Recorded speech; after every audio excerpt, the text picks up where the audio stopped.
Friends, कैसे हैं आप। तो चलिए मैं आपको बताती हूँ महाराज की जय हो के रिव्यू में आप क्या देखेंगे।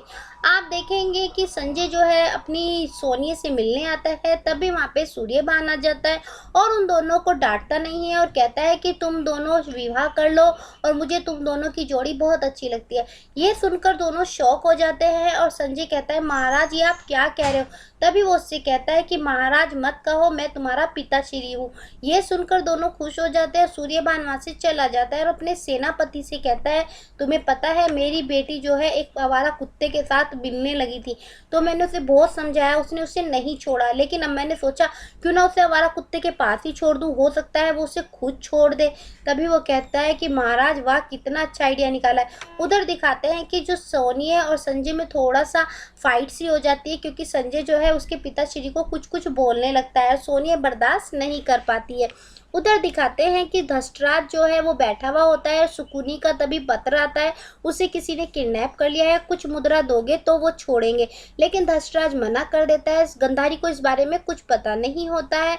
जैसे शकुनी को वो लेटर मिलता है वो बर्दाश्त नहीं करता, वो सोचता है मुझे दूसरा आइडिया बनाना चाहिए, महाराज को तो मुझे धन देना ही होगा।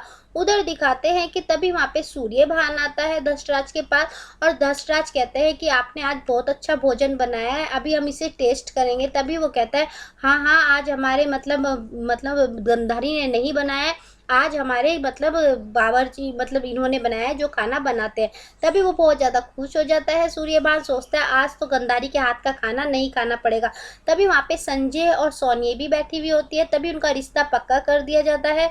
तभी वहाँ पे एक डिमांड रखी जाती है, जल्दी से तुम मुझे नाना नानी बना दो, नाना बना दो। वो कहती है मुझे नानी बना दो। ये सुनकर जो सोनिया होती है वो घबरा जाती है और कहती है हमें विवाह नहीं करना। वो वहाँ से उठकर चली जाती है। संजय उसे मनाने के लिए जाता है और कह देता है कि तुम्हारे पिताश्री का कोई ना कोई मुझे लग रहा है कि कुछ ना कुछ वो चाल चल रहे। वो कहती है नहीं। उधर संजय जो धृतराष्ट्र होता है वो बहुत ज़्यादा खुश होता है कि मेरी बेटी विवाह करने से खुद ही मना कर रही है, मुझे तो कुछ करने की ज़रूरत ही नहीं होगी।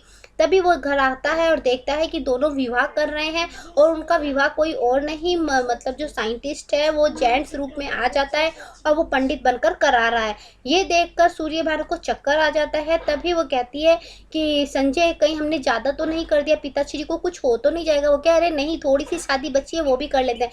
वो कहती है नहीं मुझे शादी नहीं करनी। वो अपना दुपट्टा छोड़कर वहाँ से चली जाती है और जो सूर्यभान है वो बेहोश ही रहते हैं। उधर दिखाते हैं कि जो संजय होता है जो यानी कि शकुनी होता है वो अपने आप को मरा हुआ घोषित कर अपने सेनापति से कहता है कि मेरी बॉडी तुम महाराज के पास लेकर जाना। वो महाराज के पास लेकर पहुंचता है तो धृतराष्ट्र बहुत दुखी होते हैं, उसकी बॉडी पर मुद्रा रखकर कहते हैं कि लास्ट टाइम मैं चाहता हूँ, अंतिम टाइम तुम एक मुस्कान दे दो मुझे।